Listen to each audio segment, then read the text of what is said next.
nous sommes ici à Tours, au bord de la Loire, que vous voyez couler derrière moi, pas tout à fait n'importe où au bord de la Loire, on est à peu de choses près au milieu du site inscrit sur la liste du patrimoine mondial en tant que paysage culturel évolutif et vivant. Alors, il y a une façon de voir ce paysage culturel qui est une façon académique, un peu historienne, un peu savante aussi, qui renvoie aux critères de l'inscription. Il y a une autre façon de le voir qui est une vision peut-être un peu plus géographique, en tout cas beaucoup plus anthropocentrée, et qui vise à définir ce paysage culturel comme résultant de 4 activités humaines, tournant donc autour de l'eau, de la pierre, de la vigne et du jardin. Le jardin, il est présent dans toutes ses composantes, aussi bien dans le domaine du maraîchage que dans le domaine du parc ou du palais de plein air entourant les châteaux. C'est ici qu'au moment de la Renaissance, on importe des savoir-faire italiens pour les développer, les adapter et qui donneront par la suite ce qu'on appelle le jardin à la française. La culture de la pierre, quant à elle, est un autre trait caractéristique, directement perceptible par la totalité des touristes qui viennent nous rendre visite. C'est ce côté noir et blanc, tuffeau et ardoise. C'est avec ces matériaux que sont construits les châteaux de la Loire. C'est avec ces matériaux aussi que sont construits la quasi-totalité des bâtiments plus ou moins anciens. Cette unicité de matériaux donne une certaine forme d'harmonie à ce paysage. Le 4e élément, c'est le rapport à l'eau. On est avec des villes qui fonctionnent sur un développement est-ouest, essentiellement fondé par un rapport au fleuve. C'est le cas à Tours. Puis, au XVIIIe siècle, l'axe de développement de la ville va changer avec la nouvelle route d'Espagne qui occasionnera la construction du pont Wilson. Et on va se retrouver avec un axe de la place de la Tranchée à la Tranchée au pont Wilson, à la rue Nationale et à l'avenue de Gramont. Un nouvel axe qui va déterminer la façon dont va se développer la ville.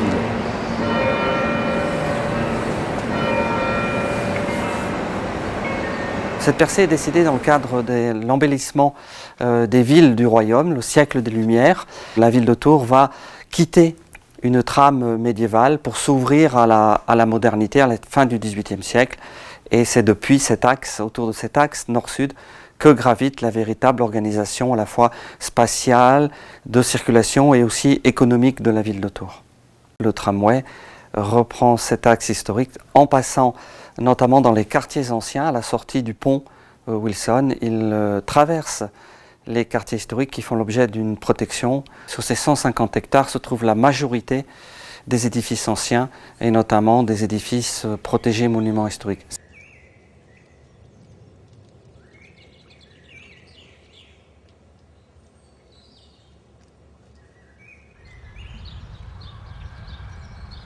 Un projet urbain, c'est quelque chose qui transforme, au sens plein du terme, mettre une nouvelle forme, qui transforme un espace. À Tours, même si la notion de projet urbain n'a pas été mise en avant de façon forte et première, puisqu'en fait a été mise en avant l'histoire du 4e paysage, on a quand même un véritable projet urbain, au sens où effectivement c'est un projet qui vise du nord au sud à transformer l'espace urbain en lui donnant une cohérence paysagère, on va dire, une unité spatiale qui est l'unité formée par la ligne. C'est-à-dire la ligne est devenue un espace de consolidation et de construction d'un espace urbain.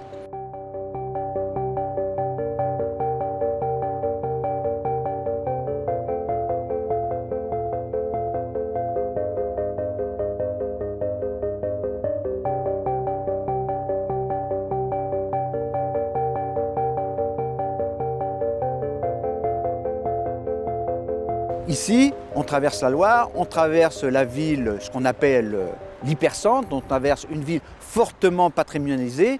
C'est le rôle qui était assigné par les urbanistes, on va dire, au projet urbain de tramway à Tours, qui se traduit effectivement de façon assez claire par la notion de 4e paysage. Le tramway permet de voir la ville et la ville voit le tramway. C'est un paysage qui permet de voir un ensemble d'autres paysages, je dirais. Le tramway est à la fois un point mobile à l'intérieur duquel le voyageur découvre les différentes strates historiques de la ville.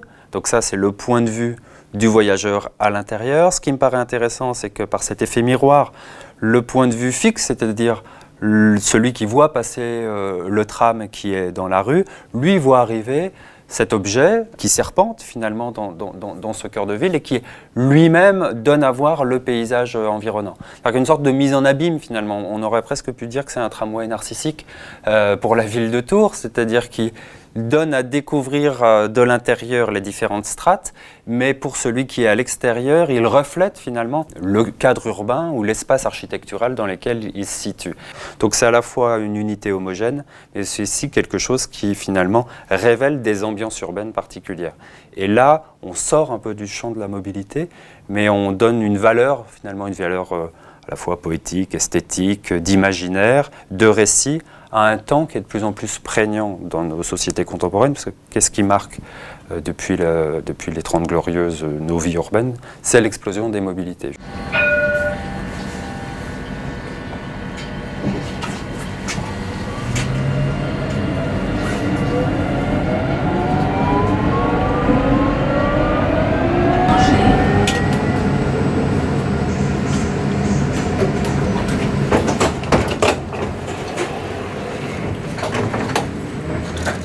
Le tram, il est composé de plusieurs œuvres qui fonctionnent différemment. On a par exemple les attrape-soleil, qui sont ces grands cercles qui ressemblent à des vitraux. C'est deux œuvres qui fonctionnent avec la lumière du soleil. Donc on a un vrai rapport avec le paysage et les éléments naturels, notamment la lumière. Et ça permet à ces œuvres très colorées de pouvoir s'inscrire naturellement dans le paysage. Donc on a cet effet de reflets et de couleurs. On a la même chose au niveau de la gare avec ces grands vitraux, ces grandes verrières qui sont colorées de rouge, de jaune et de bleu et qui permettent en fait d'avoir des effets et des jeux de lumière et de reflets très beaux sur le sol et sur l'environnement, ce qui est typique en fait du travail de Buren. Ce qui m'a marqué la première fois que j'ai vu ce tram, c'est sa couleur, qui n'est même pas vraiment une couleur, c'est plutôt l'effet qu'il y a sur cette carapace, c'est l'effet argenté et métallisé qui permet un reflet en fait du paysage tout en s'extirpant de ce paysage grâce aux bandes de Buren qui sont des symboles non naturels et qui permettent vraiment de trancher avec ces éléments naturels et urbains qui se reflètent dans le tram. Il faut savoir que bien avant, Tours avait déjà un tram qui a été retiré.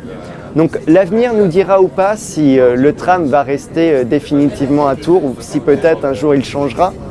Mais en tout cas, on peut peut-être penser à un patrimoine 21e siècle avec ces œuvres fortes, ces objets forts de la ville de Tours.